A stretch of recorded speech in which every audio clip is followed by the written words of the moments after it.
नमस्कार दोस्तों, जैसा कि आप लोग जानते हैं कि मैं हर बार एक जानकारी भरा वीडियो आप लोगों के सामने लेकर आता हूं, जिससे कि आप लोगों को ढेर जानकारियां प्राप्त होती है। इसी कड़ी में आज मैं फिर एक बहुत ही लोकप्रिय जानकारी लेकर आया हूं, जो कि आप लोगों के लिए काफ़ी ज्ञानवर्धक होगा। तो दोस्तों, आज का जो टॉपिक है वह काफ़ी महत्वपूर्ण होने वाला है। क्यों? क्योंकि आज का टॉपिक भी काफ़ी वायरल टॉपिक है। जी हाँ दोस्तों, तो आज हम लोग बात करने वाले हैं इलेक्टोरल बॉन्ड के बारे में, यानी चुनावी बॉन्ड के बारे में। अब नाम सुन के तो आप लोगों को पता ही हो गया होगा कि यह मुद्दा अभी काफ़ी लोकप्रिय है। ये कुछ समय पहले तक हम लोग इसके बारे में ज़्यादा चर्चा नहीं करते थे, बट ये चर्चा तब होने लगी जब माननीय सुप्रीम कोर्ट के द्वारा इस पर संज्ञान लिया गया और इसे अवैध घोषित कर दिया। तब यह काफ़ी चर्चा में आ गया था। तो दोस्तों, हम लोग आज बिना देर किए अपनी वीडियो को शुरू करेंगे और आज हम लोग फुल डिटेल्स के साथ यह जानेंगे कि चुनावी बॉन्ड अर्थात इलेक्टोरल बॉन्ड है क्या, इसको कब कानून के तहत लाया गया था, यह किस तरह काम करता है तथा क्यों इसे सुप्रीम कोर्ट के द्वारा अवैध घोषित कर दिया गया, यानी इसे बर्खास्त कर दिया गया। तो चलिए दोस्तों, आज हम लोग अपने इस रोचक यात्रा की शुरुआत करते हैं। सबसे पहले हमारे पास यह सवाल आता है कि आखिर इलेक्टोरल बॉन्ड है क्या।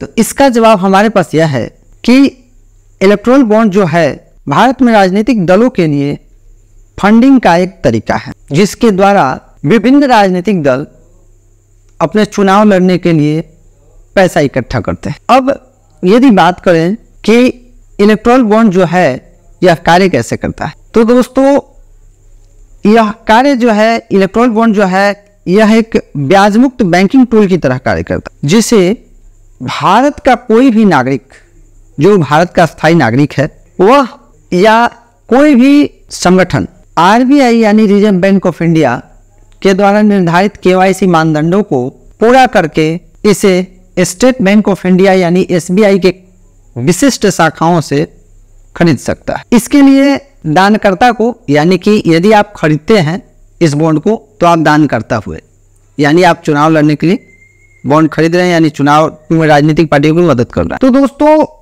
दानकर्ता को एसबीआई की विशिष्ट शाखाओं से 1000, 10,000, 1 लाख, 10 लाख, 1 करोड़ वगैरह वगैरह मूल्य के चेक या डिजिटल भुगतान से भुगतान को देकर इस बॉन्ड को खरीदा जा सकता है। अब होता क्या था कि जब आप इस बॉन्ड को खरीद लेंगे तो इसके 15 दिनों के भीतर यह जो बॉन्ड था यह लोक प्रतिनिधित्व अधिनियम 1951 धारा 29A के तहत पंजीकृत राजनीतिक दलों के खाते में भेज दिया जाता था, और तब राजनीतिक दल इस पैसे का उपयोग अपने चुनावी कार्यों के लिए कर सकते। अब आपको बताते हैं कि इलेक्टोरल बॉन्ड का सबसे खास बात क्या था।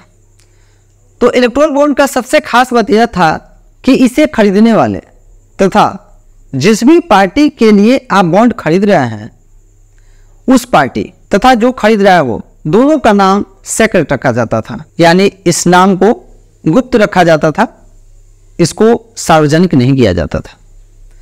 इससे होता यह था कि न तो देने वाले का नाम और न ही किस पार्टी को कितना पैसा दिया गया, यह भी किसी को जानकारी नहीं प्राप्त। अब दोस्तों बात करते हैं कि आखिर ये जो इतना हाई तौबा मचा हुआ है इलेक्टोरल बॉन्ड पे, तो यह आखिर कानून में आया कब, आखिर कब ऐसे बॉन्ड पारित किए गए और यह बॉन्ड कब बना।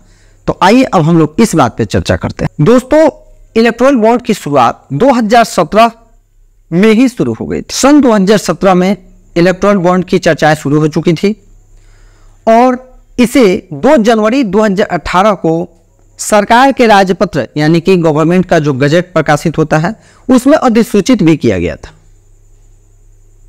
कब किया गया था? 2 जनवरी 2018, यानी कि यह अधिसूचना निकाली गई थी कि इलेक्टोरल बॉन्ड जो है इस तरह का कोई बॉन्ड है और इसे लोग अपनी स्वेच्छा से खरीद सकते हैं। दोस्तों, एक अनुमान के अनुसार मार्च 2018 से अप्रैल 2022 तक 9,857 करोड़ रुपए का 18,299 चुनावी बॉन्ड का सफलतापूर्वक लेन देन किया गया, जो कि विभिन्न दलों के खाते में ये पैसा डिपॉजिट किए गए। अब आता है दोस्तों समय 7 नवंबर 2022 का, जब ऐसा महसूस किया गया कि इलेक्टोरल बॉन्ड में कुछ संशोधन किया जाए, और इसके लिए यह संशोधन किया गया कि इलेक्टोरल बॉन्ड 70 दिन के बजाय अब 85 दिन विक्रय के लिए उपलब्ध रहेगा। यानी पहले ऐसा रूल था कि 70 दिन ही इसकी बिक्री की जाएगी पूरे ईयर्स में,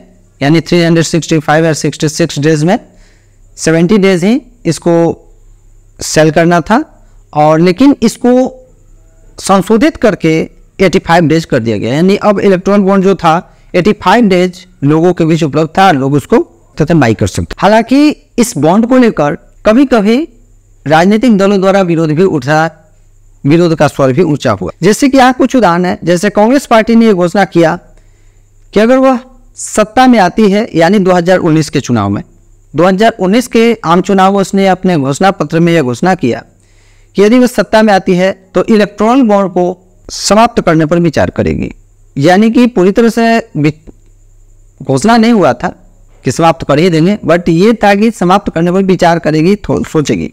उसी तरह भारतीय कम्युनिस्ट पार्टी भी जो था उसने भी इस बॉन्ड का विरोध किया था। अब बात करते हैं दोस्तों इस योजना को रद्द कब किया। तो फ्रेंड्स 15 फरवरी 2024, यानी ठीक इसी ईयर में 15 फरवरी 2024 का जब माननीय मुख्य न्यायाधीश 15 फरवरी 2024 को जब माननीय मुख्य न्यायाधीश DY चंद्रचूड़ और की अध्यक्षता में भारत के सर्वोच्च न्यायालय के 5 न्यायाधीशों के पीठ ने सर्वसम्मति से इलेक्ट्रॉनिक बॉन्ड को रद्द कर दिया। सुप्रीम कोर्ट के द्वारा इसे रद्द कर दिया गया।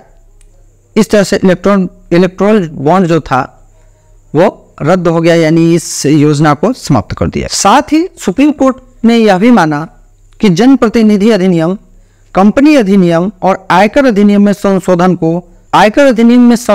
को असंवैधानिक माना गया। माननीय उच्च न्यायालय के द्वारा यह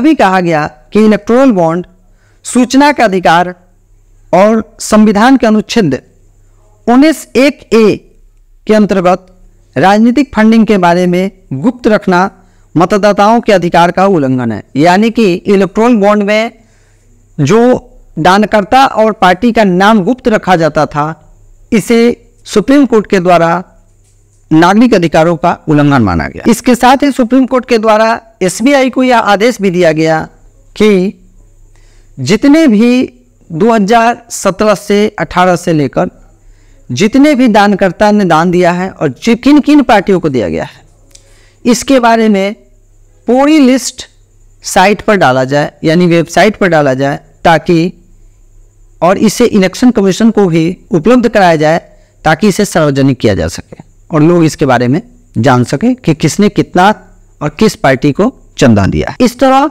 बहुत सारे जो दानकर्ता और पार्टीज थी उनकी लिस्ट SBI ने उपलब्ध कराया, स्टेट बैंक ऑफ इंडिया ने, और इसे लोगों के बीच साझा भी किया गया। तो दोस्तों यह था इसका वीडियो जिसमें मैंने आप लोगों को इलेक्ट्रॉनिक बॉन्ड के बारे में फुल डिटेल्स बताया है। मैं आशा करता हूं कि आप लोगों को यह वीडियो जरूर ही पसंद आएगा। यदि आपको इसी तरह के सब्जेक्ट्स में इंटरेस्ट है और ढेर सारी विस्तृत जानकारियाँ चाहते हैं तो मेरे साथ जुड़िए, मेरे चैनल को सब्सक्राइब कीजिए, लाइक कीजिए, शेयर कीजिए, और यदि वीडियो अच्छा लगे तो कमेंट भी कीजिए। फिर मिलेंगे अगले वीडियो में किसी महत्वपूर्ण विषय पर चर्चा के लिए। तब तक के लिए नमस्कार।